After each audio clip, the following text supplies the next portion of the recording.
حضرت جابر رضی اللہ تعالیٰ عنہ فرماتے ہیں کہ رسول کریم صلی اللہ علیہ وآلہ وسلم نے ارشاد فرمایا، اللہ اکبر۔ دیکھیے، کہیں کہا گیا کالا کالا نبی صلی اللہ علیہ وسلم، کہا گیا کالا کالا رسول اللہ صلی اللہ علیہ وسلم، کہیں کہا گیا کالا کالا ابو القاسم صلی اللہ علیہ وسلم۔ کیسے رنگ ہیں۔ حضرت عائشہ بھی روایت کرتی ہیں حضور کی حدیث، تو کبھی نہیں کہتی کہ کالا کالا زوجی، میرے شوہر نے کہا، وہ بھی کہتے ہیں کالا کالا رسول اللہ، میرے رسول نے کہا۔ حضرت عباس روایت کرتے ہیں تو کبھی نہیں کہتے کہ میرے بھتیجے نے کہا، وہ بھی کہتے ہیں کالا کالا رسول اللہ صلی اللہ علیہ وسلم۔ اللہ اکبر۔ حضرت علی روایت کرتے ہیں، حضرت علی حضور کے بھائی لگتے ہیں نا، تو کبھی نہیں کہتے کالا کالا اخی، میرے بھائی نے کہا، وہ بھی کہتے ہیں کالا کالا رسول اللہ صلی اللہ علیہ وسلم۔ اللہ اکبر۔ یار رسول کا رشتہ کتنا بڑا رشتہ ہے۔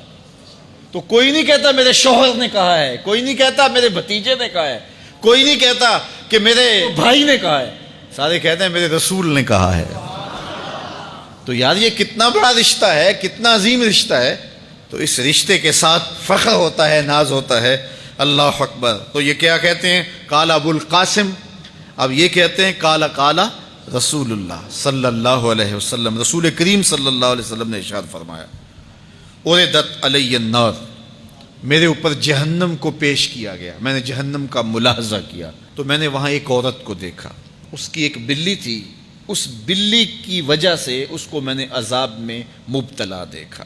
کیسے بلی کی وجہ سے اس کو عذاب دیا جا رہا تھا؟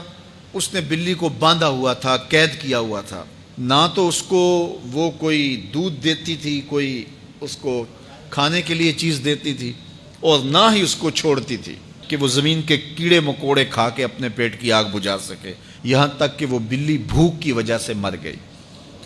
رسول اللہ فرماتے ہیں بلی کی اس مالکہ کو میں نے جہنم کی آگ میں جلستے ہوئے دیکھا۔ اور عمر بن عامر الخزائی، بنو خزاعہ کا شخص عمر، اس کو میں نے دیکھا اپنی انتڑیوں کو جہنم کی آگ میں دھکیل رہا ہے، اس کی انتڑیاں نکلی ہوئی ہیں اور جہنم کی آگ میں گھسیٹتی ہوئی اس کی انتڑیاں جا رہی ہیں۔ یہ پہلا شخص تھا جس نے سائبہ بنائے تھے، جانوروں کے کان چیر دیے اور بتوں کے نام پہ چھوڑ دیے، یعنی سب سے پہلے بت پرستی کا آغاز عرب میں کرنے والا بنو خزاعہ کا عمر بن عامر یہ تھا۔ تو اس کو میں نے حضور نے فرمایا دیکھا کہ یہ جہنم کی آگ میں جلس رہا ہے، چونکہ اب جتنے بھی لوگ بت پرستی کریں گے ان سب کا گناہ عمر بن عامر کے نامہ اعمال میں درج ہوگا، ان کو بھی گناہ ملے گا جو بت پرستی کرتے ہیں۔ اور چونکہ ایجاد اس نے کیے تھے، بت اس نے بنائے تھے، تراشے اس نے تھے، پھر اس کے بعد اس نے جانور بتوں کے نام پہ چھوڑے تھے، چڑھاوے چڑھانے کا انداز اختیار کیا تھا، لہٰذا اس کو جو ہے وہ گناہ پہنچتا رہے گا۔ تو کہا میں نے اس کو عذاب میں مبتلا دیکھا۔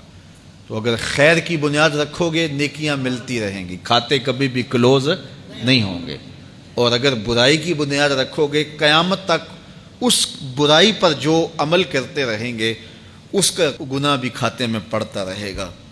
اللہ اکبر۔ تو ہمیں اچھائی کی طرح ڈالنی چاہیے، نیکی کی طرح ڈالنی چاہیے۔ آقا کریم علیہ الصلوۃ والسلام نے ایک موقع پر فنڈ مانگا تو ایک شخص نے اٹھ کر کے پیش کیا، تو جب اس نے پیش کیا تو اس کے دیکھا دیکھی دوسرے بھی کھڑے ہو گئے، دوسرے بھی پیش کرنے لگے۔ بعض کا سارے خاموش ہوتے ہیں، کوئی ہمت نہیں کرتا، تو ایک کھڑا ہوا تو اس کو دیکھ کے دوسرے بھی کھڑے ہو گئے۔ تب حضور نے فرمایا تھا من سنّا فی الاسلام سنتاً حسنۃ فلہ اجرھا، جس نے اسلام میں کوئی اچھا طریقہ رائج کیا اس کو اس کا اجر ملے گا، اور پھر اس کی دیکھا دیکھی جس نے بھی کوئی اچھا کام کیا اس کا اجر بھی اس کے اجر کی کمی کے بغیر اس کے کھاتے میں بھی داخل ہوتا رہے۔